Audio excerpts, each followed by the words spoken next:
जय हिंद दोस्तों, कैसे हो। आशा करता हूँ सभी दोस्त अच्छे होंगे, जबरदस्त होंगे।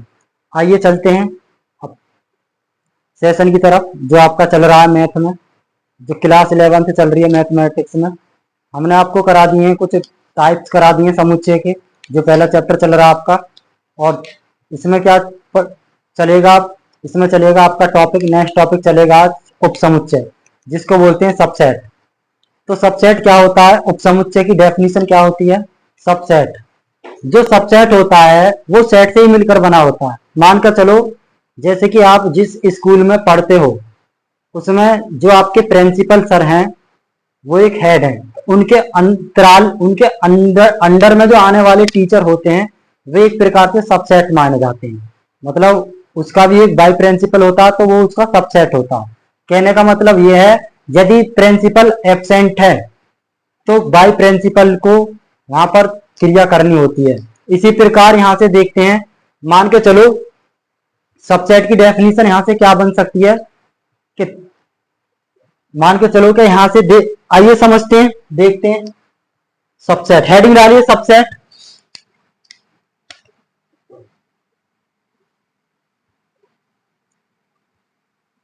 उपसमुच्चय।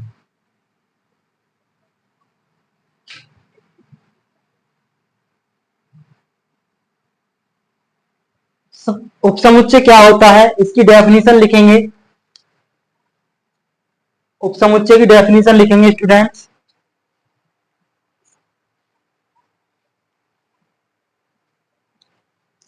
लिखेंगे इसकी डेफिनेशन, यदि यदि दो समुच्चय, इसकी डेफिनेशन लिखेंगे, यदि दो समुच्चय ए तथा बी इस प्रकार हैं,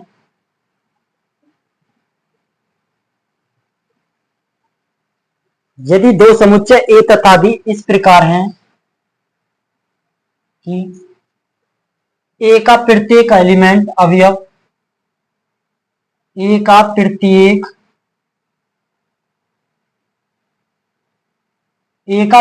अवयव डी के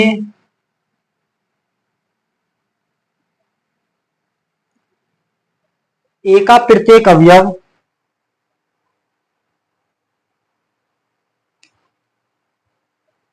ए का प्रत्येक अवयव ए का प्रत्येक अवयव डी में है, ए का प्रत्येक अवयव डी में है या हो, डी में हो, कॉमा, ये क्या कहलाएगा, ये कहलाएगा ए कहलाएगा।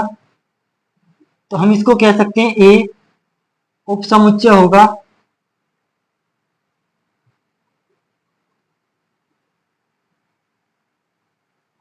बी का। ए जो होगा उपसमुच्चय कहलाएगा बी का। कहने का मतलब यह है, समझिए इधर, कि ए का प्रत्येक अवयव बी में हो, ए का प्रत्येक अवयव यदि बी में हो, तो वो ए जो है उपसमुच्चय होगा बी का। तो इसका प्रतीक क्या होता है, प्रतीक सिंबल क्या होता है इसका।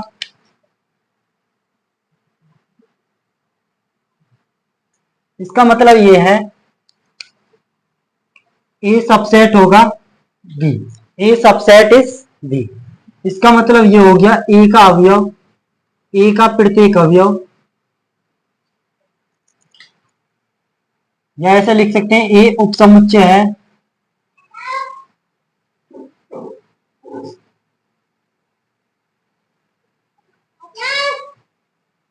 बी का। इसका मतलब ये है कि ए जो है उपसमुच्चय है बी का। तो इसको किस फॉर्म में लिख सकते हैं, इसको लिख सकते हैं हम इस वाली फॉर्म में। मतलब ये तो इसका नोटेशन हो गया, सिंबल बोल सकते हैं कि ए सबसेट है बी का, कॉमा ए उपसमुच्चय है बी का। इसको ऐसा बोला जाएगा, ए उपसमुच्चय है बी का। तो इसके एग्जाम्पल समझते हैं कैसे होते हैं। आइए एग्जाम्पल के अनुसार आप समझ लोगे। मान के चलो आपके साथ ए समुच्चय दे रखा है,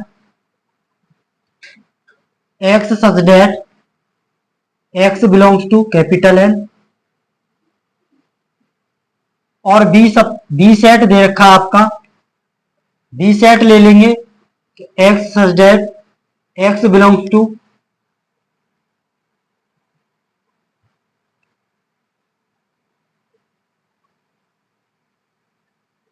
इंटीजर। तो इसका मतलब क्या हुआ, इसका एक एग्जांपल हमने दिया है कि ए के ऐसे एलिमेंट, अब ए के एलिमेंट को हम लिखते हैं थोड़ा कि ए इज इक्वल टू, अब ये कह रहा X such that X belongs to N. तो इसका मतलब ये हुआ कि एक्स एक ऐसी वैल्यू है जो एन में बिलोंग करती है, और एन जो होता है मेरा नेचुरल नंबर का सेट होता है जो 1 से स्टार्ट होता है, 1 2 3 4 5 6 डॉट डॉट डॉट। तो ये एक नेचुरल नंबर का सेट होता है जो 1 से स्टार्ट होता है। इसी प्रकार यदि मैं बी समुच्चय को लेता हूं तो वो स्टार बी समुच्चय क्या कहता है कि एक्स सच है एक्स बिलोंग्स टू आई। आई होता है एक इंटीजर जिसको बोलते हैं पूर्णांक संख्याएं। तो पूर्णांक में आ जाएंगी माइनस की वैल्यू भी आ जाएंगी, माइनस का इन्फिनिटी से चलेंगे, माइनस का 3 माइनस का 2 माइनस का 1 0 चलेंगे, 1 2 3 4 5 6 डॉट डॉट डॉट और प्लस का इन्फिनिटी। कहने का मतलब ये है स्टूडेंट्स कि ये जो बी का है ए बी का उपसमुच्चय होगा इसमें, तो इसको लिख सकते हैं ए उपसमुच्चय होगा बी का। A is a subset of B, A is a subset of B. समझ गए आप, इसका मतलब यह है ए जो है सबसेट होगा बी का। तो और भी एग्जांपल हो सकते हैं। तो यहां से हम एक ऐसा पॉइंट लेते हैं जो नोट पॉइंट आपको नोट करना है। समुच्चय उपसमुच्चय की कंडीशन आपको समझ में आ गई होगी। क्या कोई भी समुच्चय है उसमें से जो बनने वाले सबसेट होते हैं, निकलने वाले जो सेट होते हैं, छोटे छोटे जो सबसेट होते हैं, मान के चलो यहां से निकलने वाला सबसेट नेगेटिव भी बनेंगी वैल्यूज, नेगेटिव सेट बन जाए मतलब आई नेगेटिव। यहां से बनने वाला बन जाए नेचुरल नंबर बन जाए। यहां से बन सकता है आपका इवन नंबर का सेट निकल जाए, यहां से बन सकता है आपका प्राइम नंबर का सेट निकल जाए।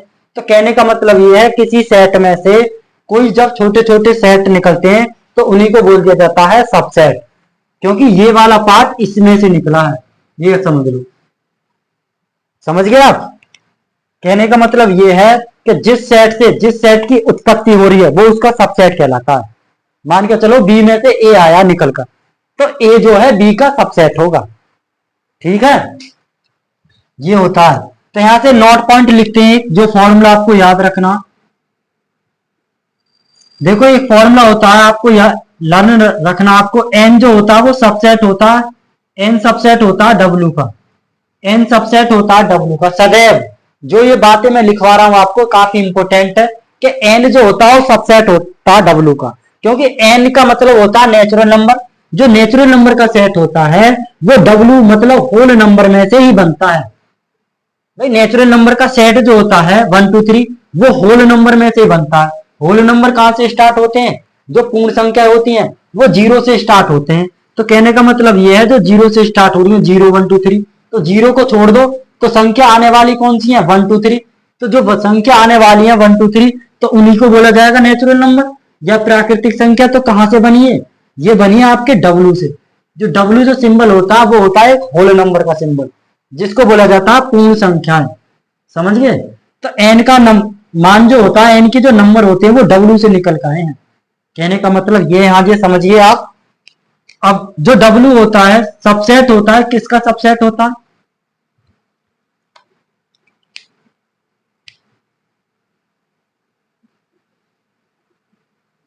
डब्ल्यू किसका सबसेट होता है, आपका डब्ल्यू होता है आपका इंटीजर का सबसेट। समझ में आई बातें कुछ। इंटीजर का मतलब होता है पूर्णांक संख्या, पूर्णांक संख्या से कौन सा बना है डब्ल्यू।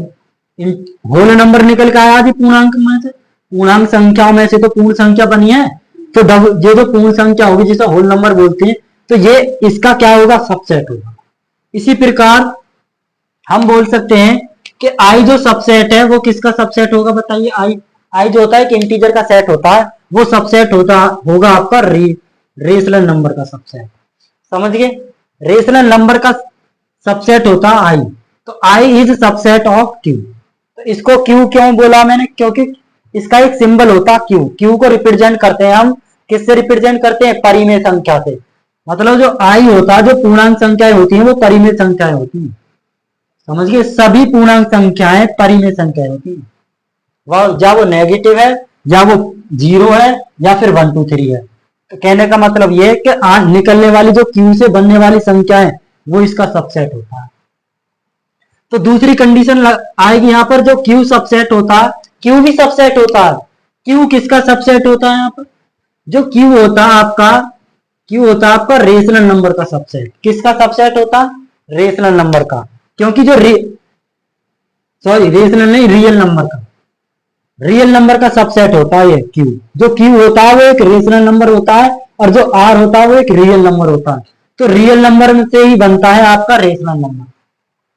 रेशनल और इरेशनल संख्याओं को मिलाने पर ही रियल नंबर बनते हैं।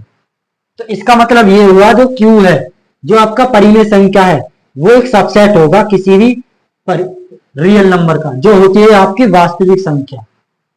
आगे देखते हैं, जो रियल नंबर का सेट होगा वो सबसेट होता है किसका, बताइए? वो होता है आपका कॉम्प्लेक्स, कॉम्प्लेक्स नंबर का सेट। समझ गए आप?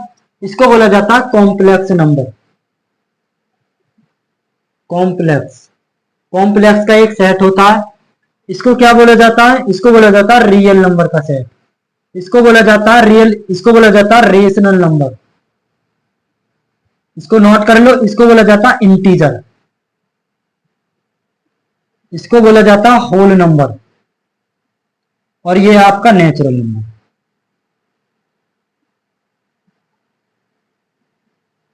समझ में आ रही हैं कुछ बातें जो मैं लिखवा रहा हूं?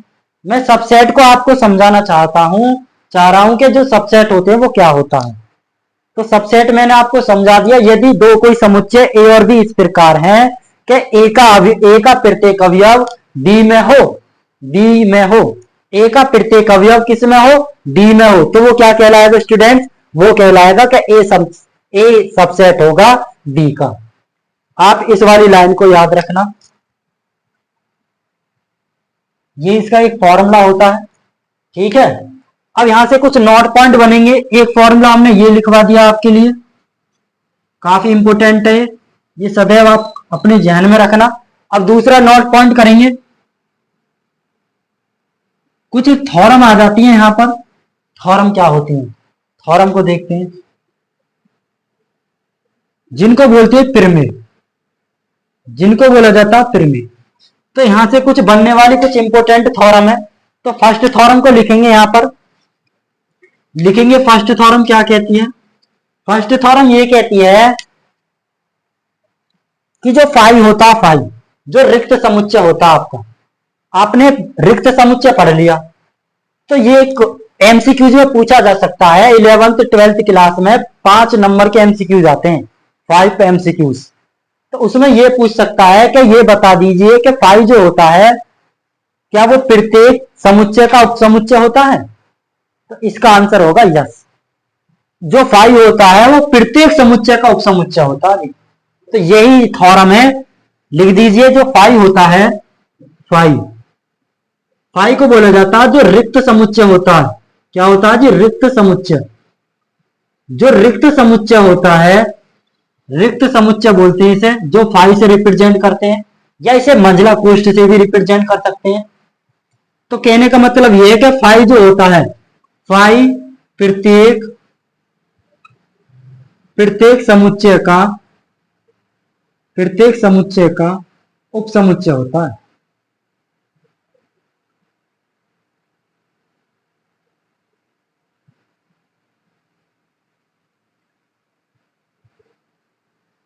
ये थ्योरम है आपकी जी, जो आपको याद रखनी है। फाई क्या है?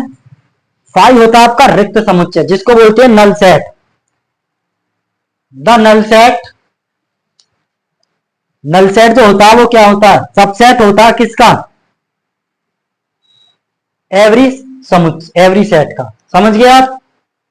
नोट कर लीजिए यहां तक।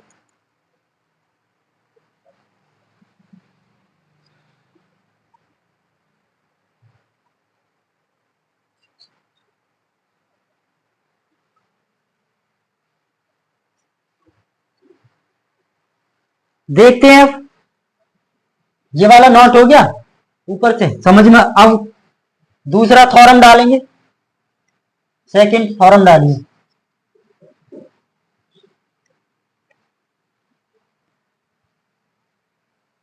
ध्यान से समझते रहे, कोई दिक्कत नहीं है, आराम से प्यार से देखो। अब थ्योरम नंबर सेकंड क्या कहती है आपकी? Theorem number second, theorem number second ये कहती है, जो प्रमेय होती है आपकी सेकंड प्रमेय ये कहती है, जो समुच्चय होता है, जो समुच्चय होता है वो स्वयं का ही एक उपसमुच्चय होता है। इसको लिख सकते हैं हम समुच्चय,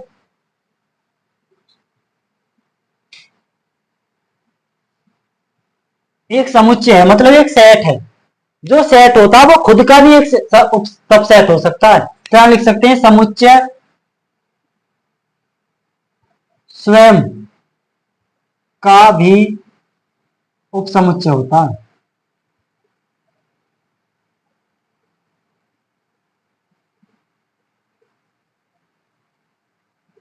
समझ में आई जी बातें जो क्या लिखवाई है मैंने?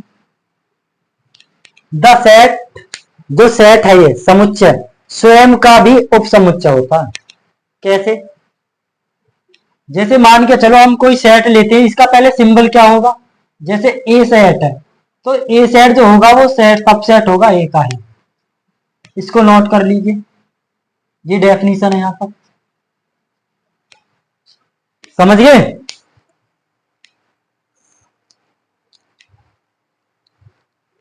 अब थ्योरम नंबर थर्ड क्या कहती है? बड़ी इंपॉर्टेंट है जी, आइए समझते हैं। ये अपने आप में फॉर्मूले भी होते हैं। थ्योरम नंबर थर्ड काफी इंपॉर्टेंट है, यहां से क्वेश्चन बन सकते हैं आपके एग्जाम में और एमसीक्यूज में पूछा जाता है क्वेश्चन। जो प्रमेय थर्ड है आपकी वो क्या है? प्रमेय थर्ड, प्रमेय थर्ड ये कहती है कि एन अवयव वाले, एन अवयव वाले समुच्चयों के, इसको लिखते हैं हम एन अवयव वाले, लिखो एन, एन अवयव वाले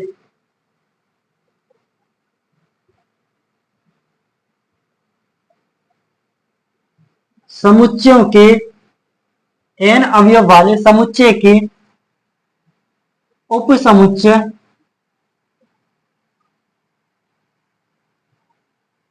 की संख्या, एन अवयव वाले समुच्चय के उपसमुच्चयों की संख्या क्या होती है जी? ये होती है आपकी 2 की पावर एन।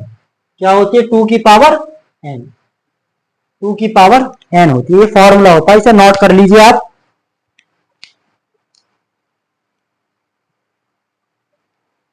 ठीक है,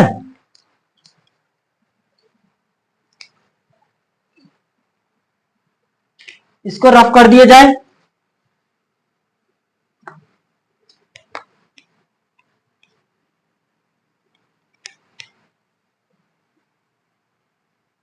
हमने क्या लिखवाया है? हमने एक थ्योरम लिखवाया, अपने आप में एक फॉर्मूला भी होता है कि एन अवयव वाले समुच्चयों के उपसमुच्चयों की संख्या क्या होती है।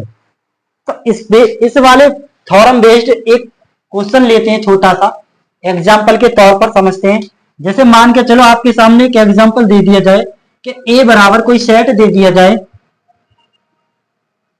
ए बराबर कोई सेट दे दी जाए 1 2 3 और या 4, तो आपसे पूछेगा कि जो दिया गया समुच्चय है इसमें उपसमुच्चयों की संख्या क्या है। ए के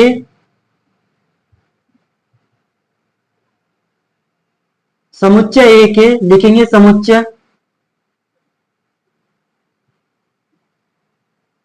समुच्चय ए के उपसमुच्चय की संख्या। आपसे पूछेगा कि कोई दिया गया सेट है ए बराबर 1 2 3 4 एलिमेंट है इसमें, तो यहां से उपसमुच्चयों की संख्या क्या होगी। अब देखते हैं, सॉल्व करते हैं इसको।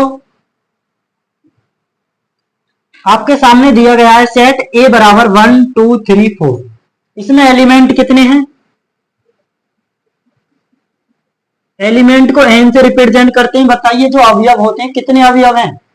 इसमें अवयव है 1 2 3 4। समझ में आई जी बात है? कितने अवयव है? 4 अवयव है। जब 4 अवयव आ गए आपके तो n का मान निकल गया मेरा, तो मुझे क्या चाहिए, मुझे चाहिए उप समुच्चयों की संख्या।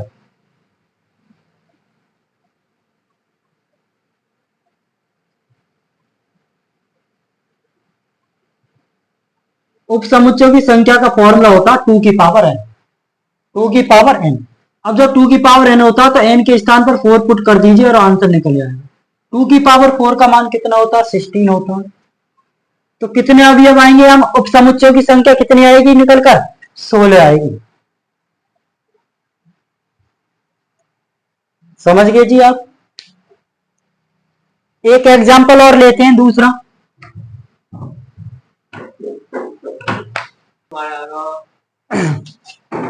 देखते हैं,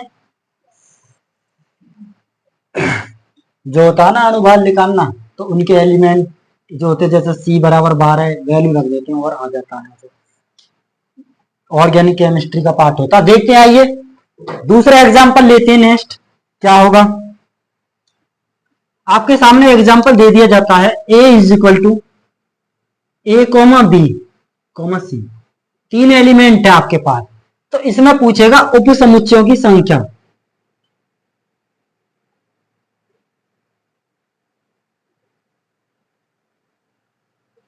उप समुच्चयों की संख्या बता दीजिए, कैसे निकालेंगे, और इसको प्रदर्शित भी कर दीजिए, निकाल कर भी दिखाइए दिखाइए। एक तो संख्या पूछ रहा है और निकाल के भी दिखाइए कैसी होती हैं। तो करते हैं, आइए। तो उप समुच्चयों की संख्या लिखेंगे,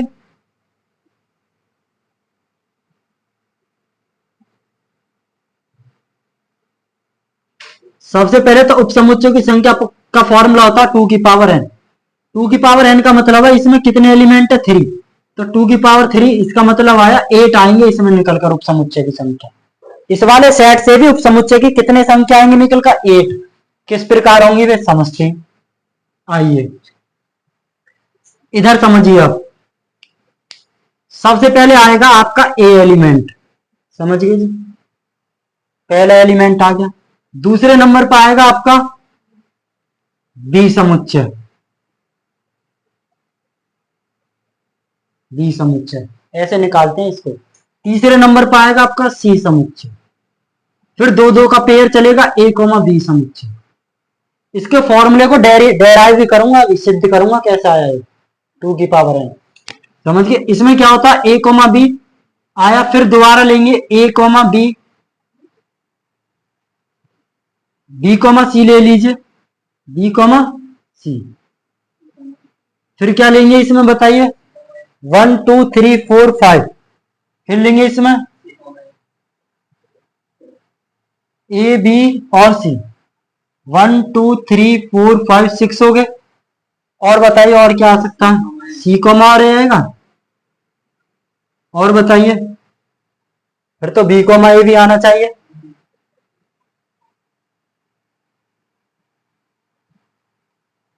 एक आता है इसमें 5, एक आता है इसमें 5। ये होते हैं आपके 8 एलिमेंट।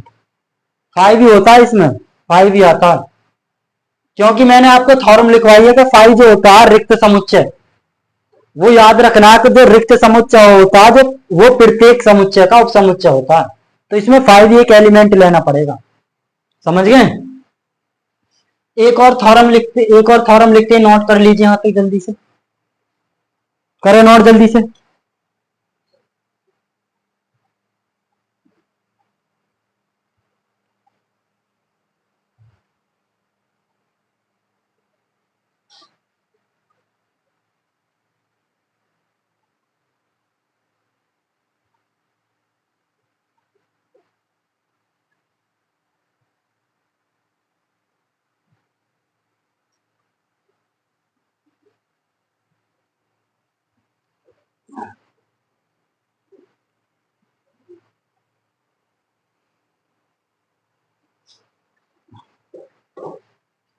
इसको हम घात समुच्चय की संख्या भी बोल देते हैं। आइए दूसरे थॉरम करते हैं। ये हो गया 4 पार्ट, कौन सा चलेगा आपका, 4 पार्ट समझते हैं। 4 थॉरम क्या होती है, और थॉरम का एक टॉपिक ही होता है। एक तो हमने उपसमुच्चय आपको पढ़ा दिया, ठीक है। जब हमने आपको उपसमुच्चय पढ़ा दिया तो इसके बाद चलेगा अब उचित उपसमुच्चय क्या होता है। उचित उपसमुच्चय लिखिए, टॉपिक डालिए उचित उपसमुच्चय। उचित उपसमुच्चय हेडिंग डालिए, उचित उपसमुच्चय क्या होता है। लिखेंगे दो समुच्चय इस प्रकार हैं, यदि दो समुच्चय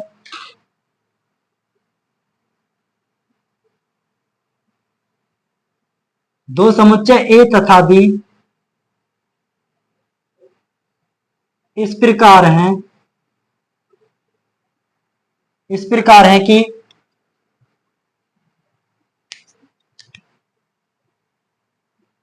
ए सबसेट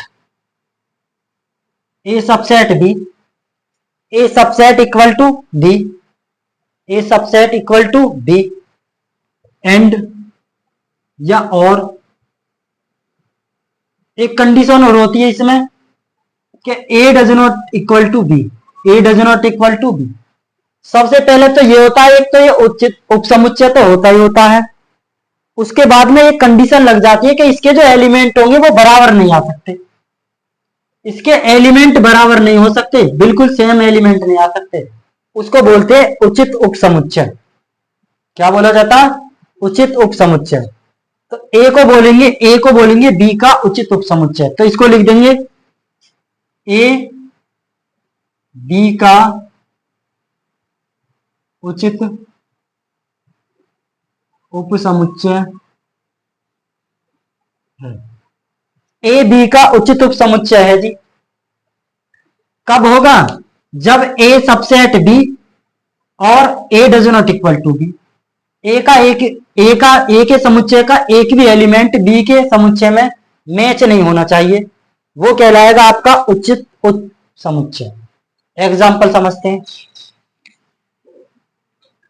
एग्जाम्पल लेते हैं, ए बराबर ले लेंगे एलिमेंट 1 2 3, समझ गए जी।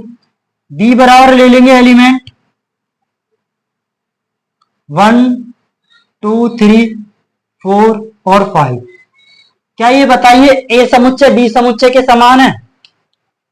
ये बताओ ए समुच्चय बी समुच्चय के समान है, तो यहां से कंडीशन बनेगी ए सबसेट तो है बी का, इक्वल भी है, ए सबसेट तो है बी का, लेकिन बी में से ही तो निकल रहा है भाई, बी पार्ट में से ए बना है, तो ए तो है ए तो उपसमुच्चय है बी का, लेकिन उचित समुच्चय नहीं है, उचित उपसमुच्चय नहीं है। क्यों नहीं है?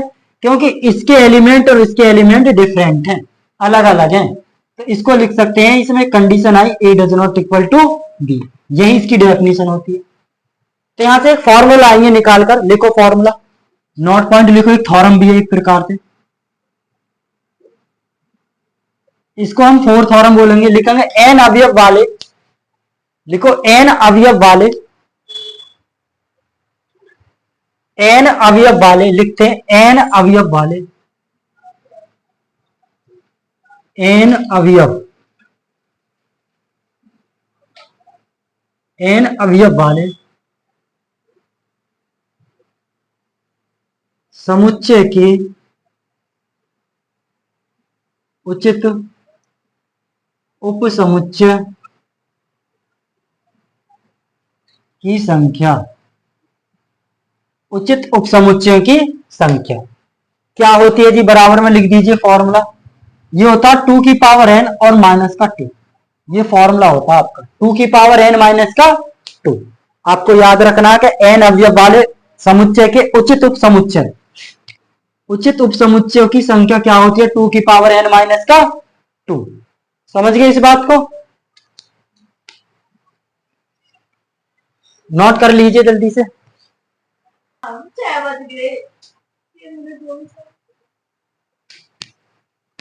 अंतराल की बात करें, ये 12th के लिए भी इंपोर्टेंट है ये वाला पार्ट, 6 बजे से मतलब ना, ये वाला जो टॉपिक है ये 12th क्लास में भी है, ये कंबाइंड पेपर आता है 11th और 12th का, तो यहाँ देखेंगे आपका टॉपिक चला अंतराल क्या होता है, जिसे बोलते हैं इंटरवल।